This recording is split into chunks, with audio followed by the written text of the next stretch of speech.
মৰমৰ ছাত্ৰ ছাত্ৰীসকল, তোমালোকৰ প্ৰিয় চেনেল ইংলিছ লাৰ্ণিং আছামলৈ মই তোমালোকক স্বাগতম জনাই আজি মই তোমালোকৰ অহা এইচএছ ফাইনেল এক্সামিনেশ্যনৰ প্ৰস্তুতি হকে মই তোমালোকৰ আগত 20টা MCQ আৰু 16টা অতি চমু প্ৰশ্নৰ মুঠ 36 নম্বৰৰ প্ৰশ্নৰ সমাধান আগবঢ়াম আৰু এই প্ৰশ্নসমূহ লোৱা হৈছে 2014, 2015, 2016, 2017 আৰু 2018 বৰ্ষৰ প্ৰশ্ন কাকতৰ পৰা। বলাচোন মৰমৰ ছাত্ৰ ছাত্ৰীসকল, এই এইচএছ ফাইনেল এক্সামিনেশ্যনত অহা পৰীক্ষাৰ প্ৰশ্নসমূহৰ সমাধানলৈ আগবাঢ়ো।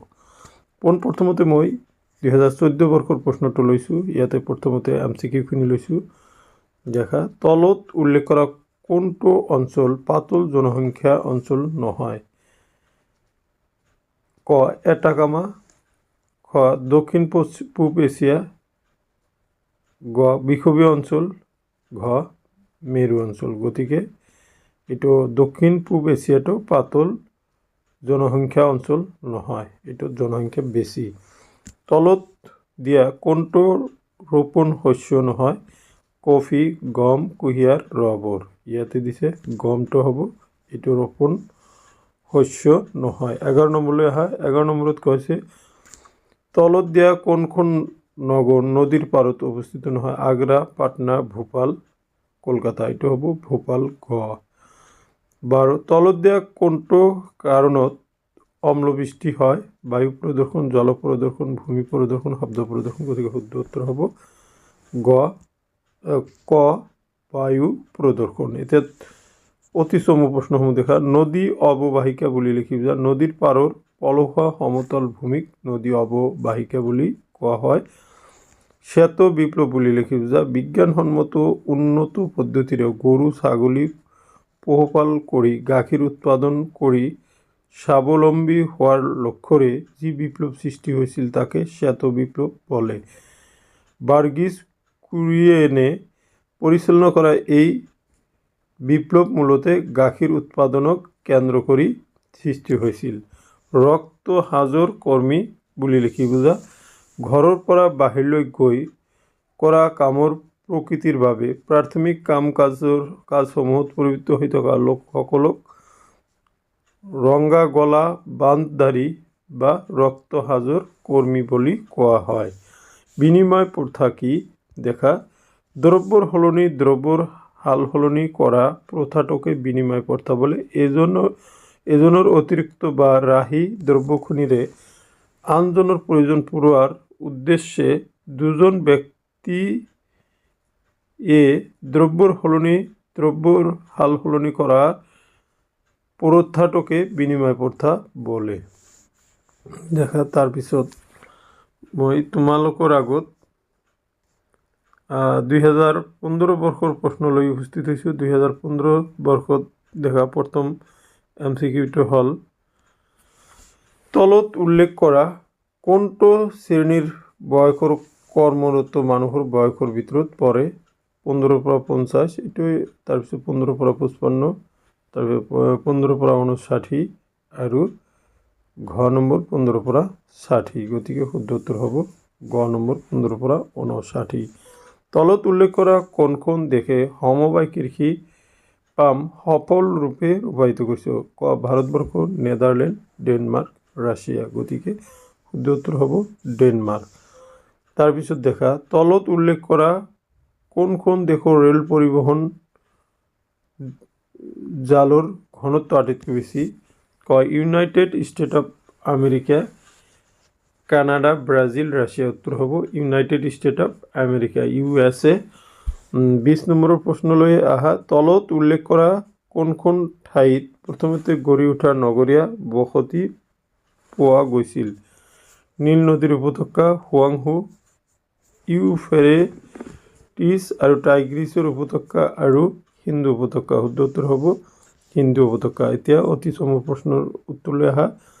নদীৰ কোনটো অংশক মোহনা বুলি কোৱা হয়? নদীৰ শেষ অংশক মোহনা বুলি কোৱা হয়। অৰ্থাৎ নদীৰ যিটো অংশ গৈ সাগৰত বা হ্ৰদত পৰে তাকে মোহনা বোলে।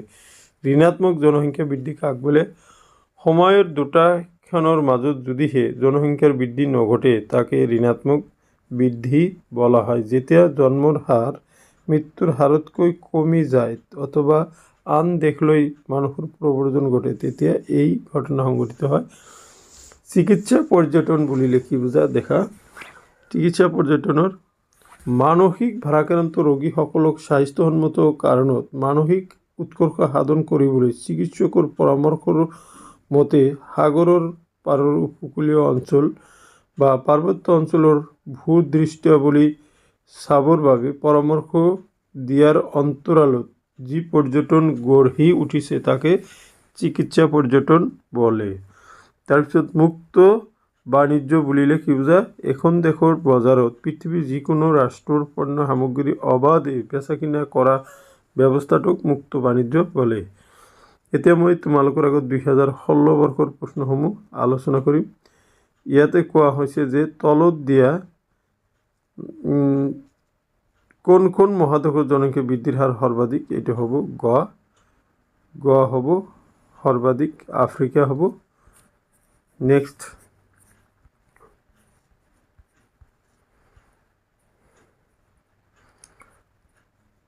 26 নম্বৰত দিছে তলত দিয়া কোনখন ৰাষ্ট্ৰত লিংগ অনুপাত পৃথিৱীৰ ভিতৰত সৰ্বাধিক।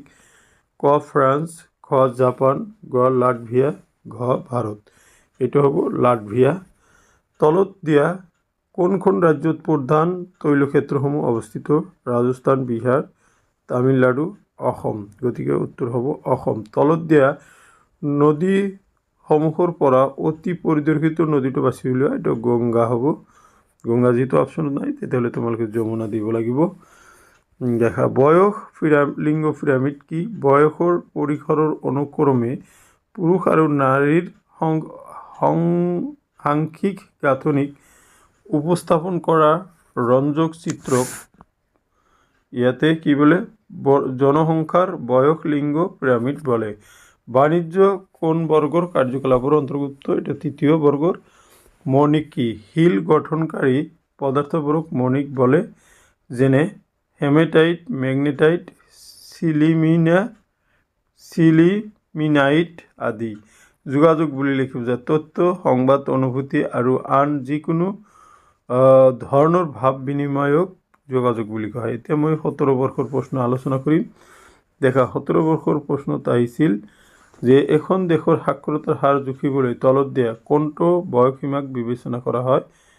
এইটো তোমালোকৰ 5 বছৰ আছে, 6 বছৰ আছে, 7 বছৰ আছে, 12 বছৰ আছে। গতিকে 7 বছৰ হ'ব। উত্তৰ পূব ভাৰতৰ পাহাৰীয়া অঞ্চলত তলত দিয়া কোনটো কৃষি পদ্ধতি অনুসৰণ কৰা। এইটো হ'ল তোমাৰ স্থানান্তৰিত কৃষি বা ঝুম খেতি বুলিও তোমালোকৰ অপশ্যনত দিব পাৰে। ঘ নম্বৰ হ'ব শুদ্ধ উত্তৰ। পথৰ ঘনত্ব মানে এইটো প্ৰতি ঘ নম্বৰ 100 বৰ্গ কিলোমিটাৰ পথৰ দৈৰ্ঘ্য। এতিয়া তলৰ কোনখন ঠাইত বাৰ্ষিক বৃষ্টিপাতৰ পৰিমাণ অতি কম। এইটো হ'ব লামডিং। ক নম্বৰ লামডিং। আচ্ছা এতিয়া দেখা মই তোমালোকক অতি চমু প্ৰশ্নৰ উত্তৰসমূহ পোনপ্ৰথমতে আলোচনা কৰিবলৈ আহিছোঁ।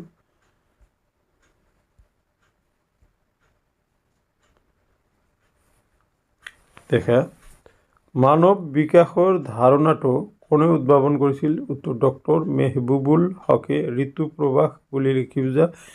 ঋতু অনুসৰি বাসস্থান সলনি কৰি যিসকল লোকে পশুপালন বৃত্তিৰে জীৱিকা নিৰ্বাহ কৰি আহিছে তেওঁলোককে ঋতু প্ৰবাসী বুলি জনা যায়। তাৰপিছত অসমৰ প্ৰথম তেল শোধনাগাৰ কোনটো। উত্তৰ ডিগবৈ।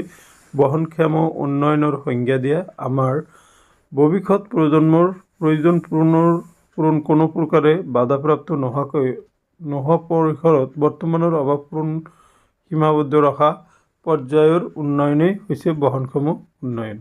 এতিয়া 18 বৰ্ষৰ MCQ দেখা। নিম্নলিখিত কোনটো বিকৰ্ষক কাৰণ নহয়। ক পানীৰ নাটনি, খ চিকিৎসা বা শৈক্ষিক সুবিধা নিযুক্তি নথকা আৰু মহামাৰী। এইটো হ'ব চিকিৎসা বা শৈক্ষিক সুবিধা। নিম্নলিখিত কোনখন দেশত পৃথিৱীৰ ভিতৰত আটাইতকৈ বেছি লিংগ অনুপাত আছে। এইটো লাটভিয়া হ'ব। নিম্নলিখিত কোনবিধ ৰোপণ শস্য নহয়? এইটো গম হ'ব। তলত উল্লেখ কৰা বাণিজ্য খণ্ডৰ ভিতৰত ভাৰতবৰ্ষৰ কোনটোৰ সহযোগী সদস্য? এই যে SAFTA, এটাই হ'ব SAFTA, সপ্তাহ তাৰ মানে এইটোৰ সদস্য। চ' মাই ডিয়াৰ ষ্টুডেণ্টছ, এইখিনি আছিলে আজিৰ এই ভিডিঅ'ৰ বিষয়বস্তু। সদুশেষত তোমালোকৰ জিঅ'গ্ৰাফী পৰীক্ষাখনে বেষ্ট অফ লাক জনাইছোঁ। তোমালোকে জিঅ'গ্ৰাফী পৰীক্ষা ভাল দিয়া, বেছি বেছি প্ৰশ্ন প্ৰেক্টিছ কৰি যোৱা। এই কামনাৰে আজিৰ ভিডিঅ' ইয়াতে সমাপ্ত কৰিছোঁ। ধন্যবাদ।